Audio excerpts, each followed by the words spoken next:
guys, at dahil nga ngayon ay holiday, so napagpasyahan natin ngayon na magpapalit ng gulong.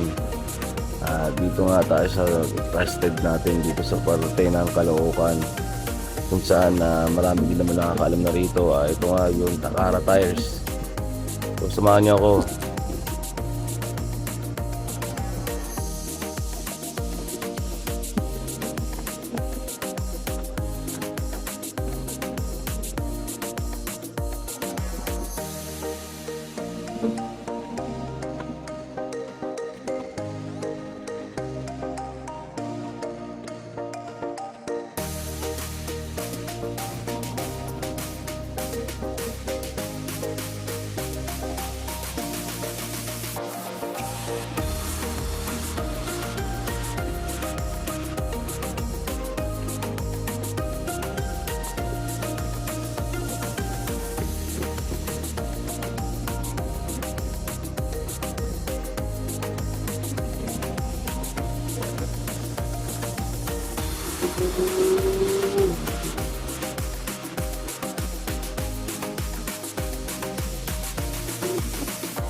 Yun, nakarating na tayo.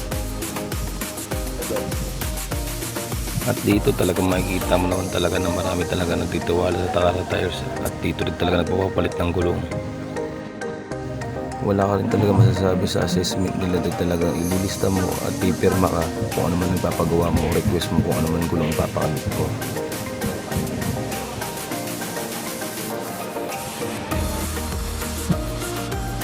At yan, na-numberan na ang ating si White Lady. Pila na siya. Ayun na naikabit na ang ating Pirelli Diablo sa ating rear tire mags. Kakabit na lang siya. So talagang yun, talagang ina-advise sila kung ano talaga yung the best para sa ating gulong. Ito pinakita rin niya sa akin, medyo hindi na rin maganda alignment ng mags natin. So dahil wala pa tayong budget para sa mags, so tsaga-tsaga muna. Nauna lang muna natin yung gulong dahil importante yan. Shoutout nga pala kay Kuya, hindi natin nahingi yung pangalan niya, siya ang gumawa sa ating kabayo na si White Lady. At ito nga, tapos na, talaga nakaikabit na. Napakaganda naman talaga ng ating si White Lady ngayon dahil ang mga harapan, mga sapatos niya ay talaga namang ready for the action na.